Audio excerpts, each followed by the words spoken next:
Welcome back to Ground Zero, and today we are diving into the shadowy world of cinematic mystery. The 1940s offered audiences an escape, a chance to puzzle over fictional crimes while navigating real-world turmoil. It was a period where war rationing met lavish Hollywood productions, creating a unique atmosphere of suspense and glamour. We will explore 10 films that not only thrilled audiences then, but continue to captivate us now, reflecting the anxieties and aspirations of a generation, emerging from global conflict and embracing a future brimming with possibility. So let us get to our rankings. Coming in at number 10, we have Spellbound. A half a year? We should sit and hide for a half a year, waiting to find out if he's going to cut your throat, my throat, and set fire to the house. Oh, my dear girl.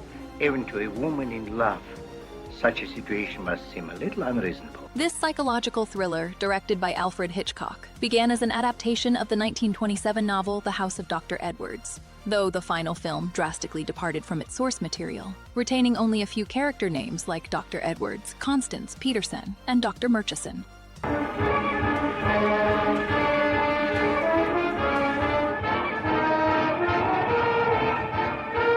It was something in my childhood.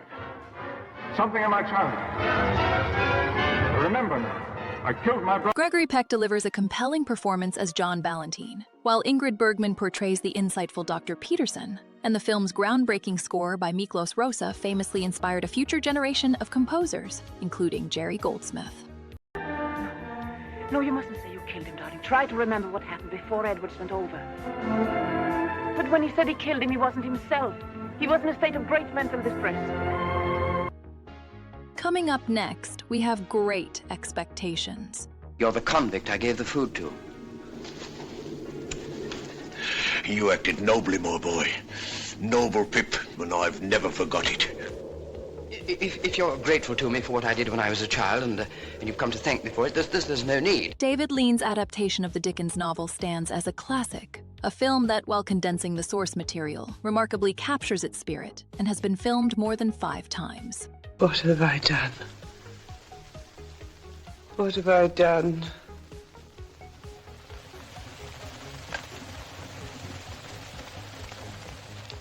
If you mean what have you done to me, Miss Havisham, let me answer. We see John Mills as Pip navigate a world of social climbing and complicated relationships, beginning with a childhood encounter with an escaped convict and evolving through the patronage of the enigmatic Miss Havisham and the captivating Estella. Well, you see, it was me. And single-handed. Never a soul in it but me own self and Mr. Jaggers. Was there no one else? Oh, who else should there be?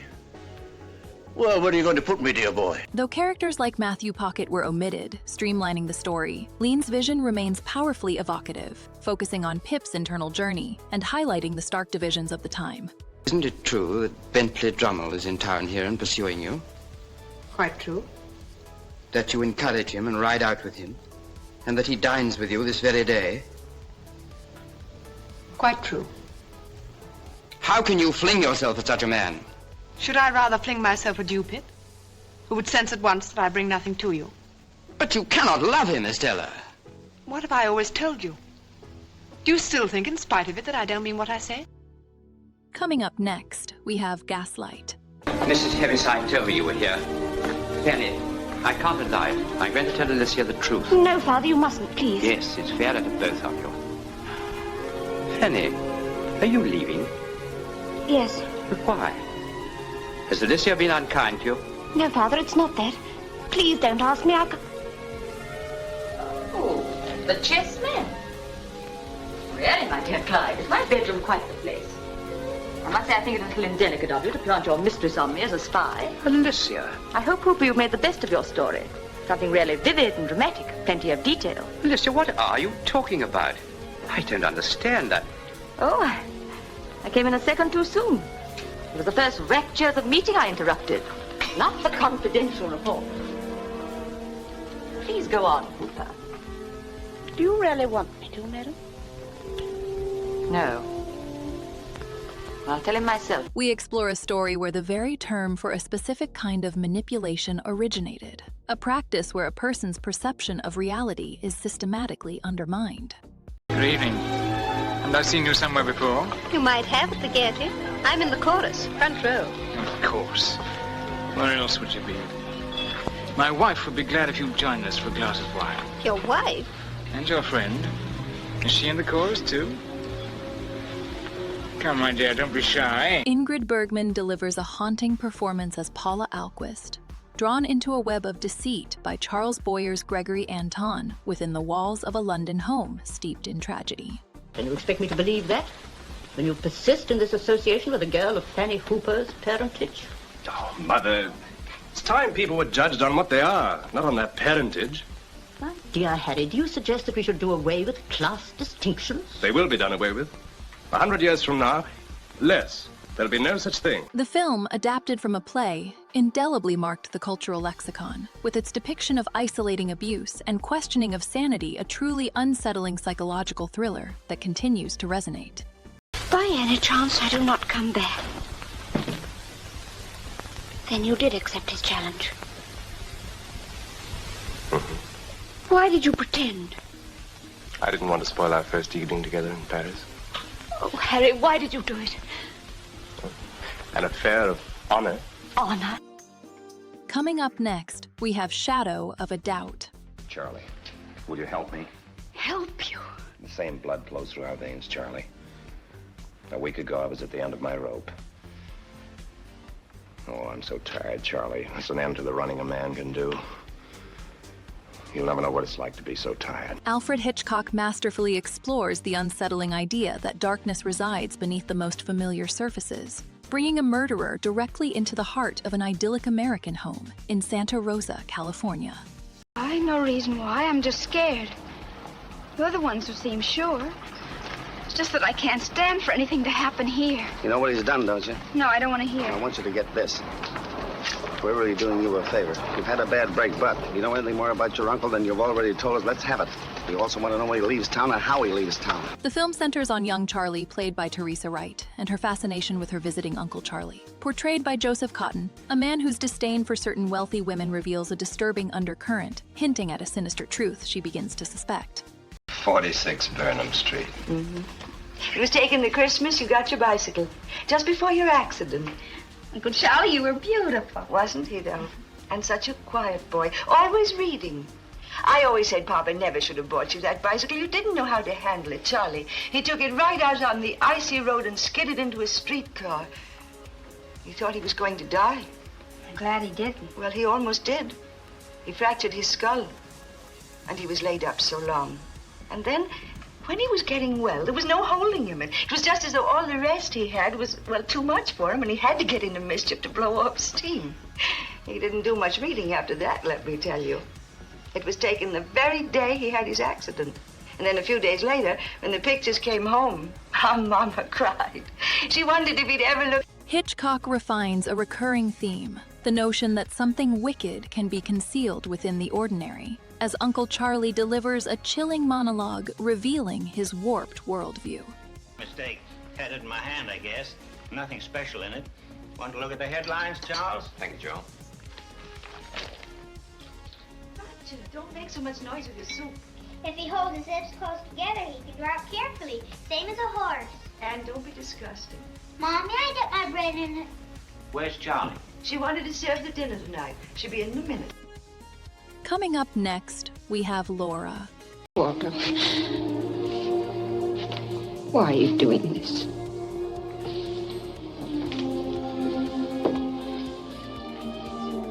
For you, Laura. Shall we pay them a visit? We delve into a film where the investigation into Laura Hunt, portrayed by Gene Tierney, becomes far more than a simple case for Detective Lieutenant Mark McPherson, played by Dana Andrews. Carpenter? What does what feel like, Miss Hunt? Living on the income from an estate. Well, Or don't you know? Well, I did until the sheriff took it over 10 years ago. Why maintain the fiction? Why not work? Believe it or not, I asked one of my many friends for a job once, executive of a big company, 2,500 employees. He could have pressed the button and done it, but he just laughed. He thought I was joking. Weren't you? This isn't just another story of shadowy intrigue, but a study of obsession where the line between investigator and captivated admirer blurs. I don't deny that he's infatuated with you in some warped way of his own. But he isn't capable of any normal, warm, human relationship. He's been dealing with criminals too long. When you were unattainable, when he thought you were dead, that's when he wanted you most. Clifton Webb as Waldo Lydecker delivers memorable scenes, adding to the film's dreamlike quality enhanced by David Roxon's score. Crafting a story that asks us to consider what truly drives our fascination with identity and mystery. Very well. I hope you'll never regret what promises to be a disgustingly earthy relationship. My congratulations, Macpherson. Coming up next, we have Notorious.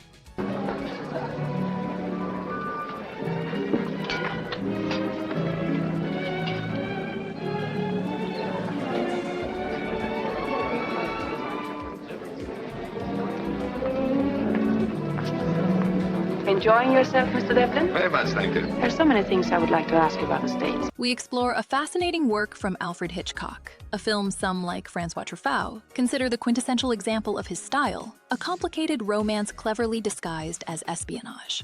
They're poisoning me. I couldn't get away from them. I tried, but I was too weak. How long? Since the party. Alex and his mother found out. Ingrid Bergman, fresh off of filming Spellbound with Hitchcock, portrays Alicia Huberman, tasked by Cary Grant's T.R. Devlin to go undercover in Brazil, a mission initially shrouded in mystery, yet deeply entwined with a blossoming connection that complicates everything. Wanna go for a ride? Very much. What about your guests?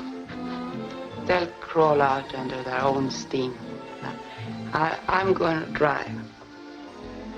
That's understood. It's a film where Hitchcock expertly balances dramatic immersion with his signature visual style, achieving a remarkable synergy between tension and aching emotion. Alicia, what's wrong with you? I'm so glad you came. I had to. I couldn't stand anymore. Waiting and worrying about you. That wasn't the hangover you had that day. You were sick then. What is it? Yes, I was sick. Coming up next, we have Rope. Que je réfléchisse. Au moment choisi, David serait arrivé. Je serais sorti lentement de cette pièce pour aller l'accueillir dans le vestibule. Je lui aurais fait des compliments sur sa bonne mine et j'aurais pris son chapeau. Puis, je l'aurais fait entrer ici. J'aurais parlé de mille choses pour le mettre à son aise. Alfred Hitchcock delivers a remarkable thriller inspired by the notorious Leopold and Loeb case and Patrick Hamilton's play, pushing cinematic boundaries with a daring experiment in real-time storytelling. C'est une peinture récente. Oui. Est-ce que ça vous plaît? Mais qu'est-ce que c'est? C'est un jeune primitif américain. J'ai moi aussi une jeune sœur américaine. Elle n'a que 3 ans et ses dessins sont aussi primitifs. Pourquoi? Il m'a semblé voir dans l'entrée une autre toile que je ne connaissais pas. Ah, je ne le crois pas. Filmed in vibrant Technicolor, the narrative unfolds within the confines of a single apartment, cleverly constructed through long takes to simulate a continuous shot, a technique necessitated by the limitations of 10-minute takes at the time. Où est-il? Quelle est votre théorie? La mienne. Je réfléchis à celle de Jeannette pour le moment. Tiens, j'ignorais qu'elle en avait une. Vous le saviez. Je n'ai pu m'empêcher d'entendre ce qu'elle disait. Je crois qu'elle pense que vous avez enlevé David ou que vous avez fait en sorte qu'il ne puisse venir. Les bavardages de Jeannette ne m'intéressent pas, mais vous m'avez toujours intéressé, Robert. Pensez-vous que j'ai enlevé David? Eh bien, c'est un genre de plaisanterie qui aurait été de votre goût au collège pour en savourer l'expérience, les émotions, le danger. Mais il aurait été plus difficile de la mettre à exécution actuellement, vous ne croyez pas? Oh, vous auriez trouvé? Comment? Je veux dire, supposez que vous êtes moi. Comment vous seriez-vous débarrassé de David? Vous êtes beaucoup plus fort que moi en la matière. Non, qu'est-ce que vous auriez fait, vous, à ma place? James Stewart, alongside John Dahl and Farley Granger, anchors a complex story where the symbolism of rope itself mirrors the fragile, finite nature of existence, much like the thread spun and cut by the fates.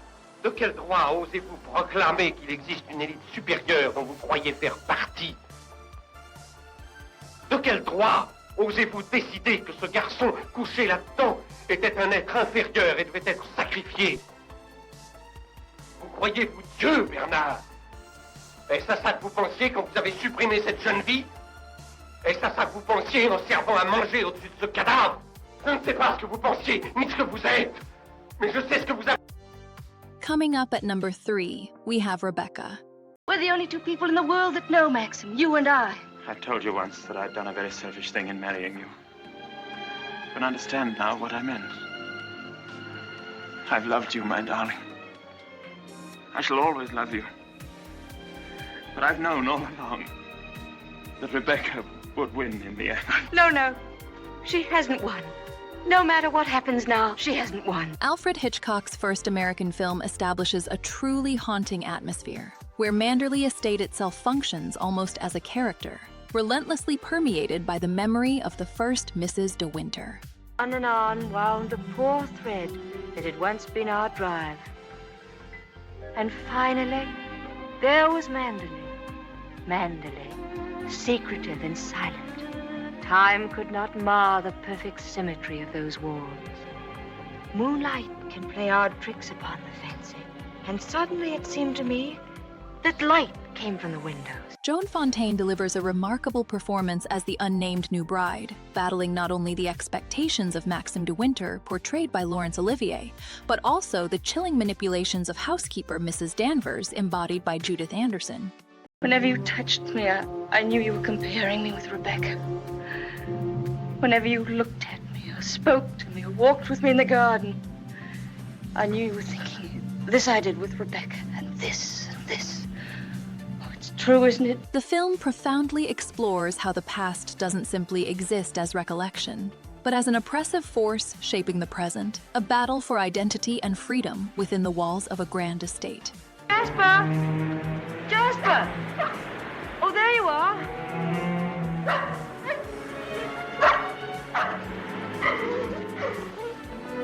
What do you want in there, Jasper? Come on. Let's go home. Jasper,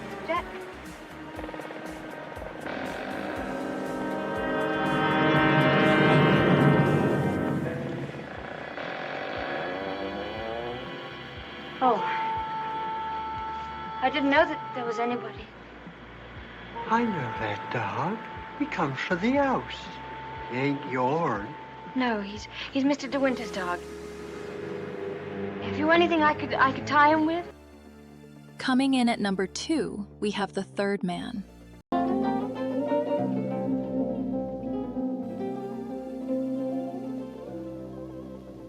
He's better, Dad. I knew he was mixed up, but not like that. I knew him for 20 years. This film plunges us into post-war Vienna, a city fractured and overseen by multiple occupying forces, where writer Holly Martins, portrayed by Joseph Cotton, arrives seeking opportunity only to find mystery surrounding the supposed death of his friend, Harry Lime, skillfully embodied by Orson Welles. I am leaving Vienna. I don't care whether Harry was murdered by Kurtz or Pesco or the Third Man. Whoever killed him, there was some sort of justice. Maybe I would have killed him myself.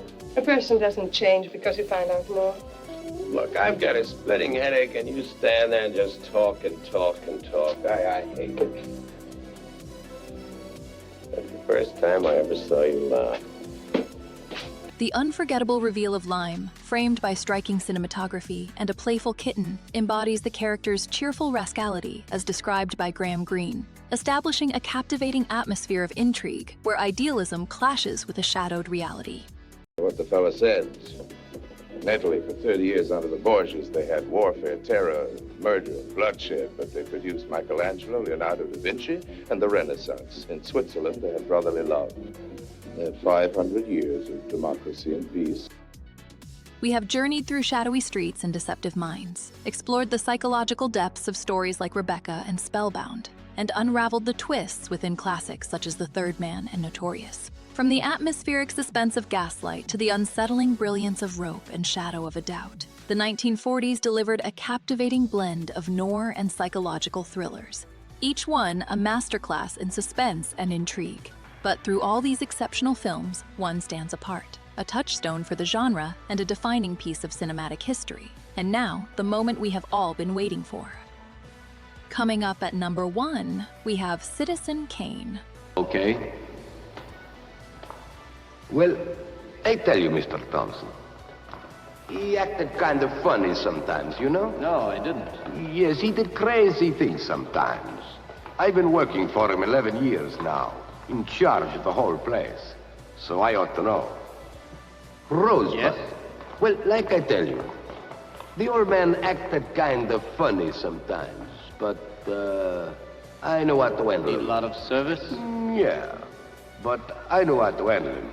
Like the time his wife left. We find ourselves immersed in the quest to understand Charles Foster Kane, a life examined through fragmented recollections, a narrative mirroring the film's own complex journey to the screen. Go on, Mr. Thatcher. Everything else, the principal as well as all monies earned, is to be administered by the bank in trust for your son Charles Foster Kane until he reaches his 25th birthday, at which time he is to come into complete possession. Charles! Orson Welles as Kane delivers a performance that anchors the exploration of a man defined by a childhood separation, while Joseph Cotton as Jedediah Leland offers a vital perspective into Kane's character.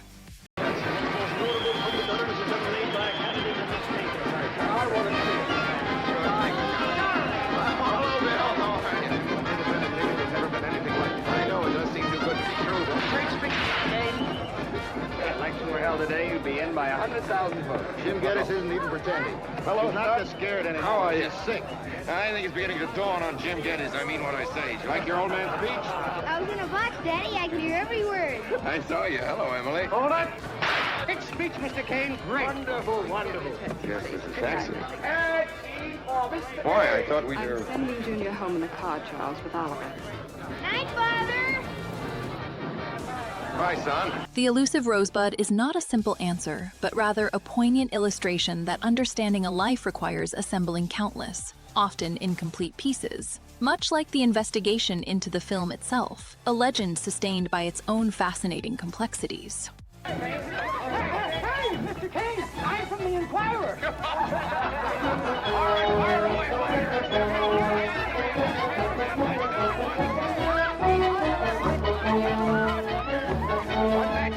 Why you through with politics? Am I through with politics? I should say vice versa. We're going to be a great opera star. Are you going to sing at the Metropolitan, Mrs. Kane? We certainly are. Charlie said if I just be it, build me an opera house. That won't be necessary.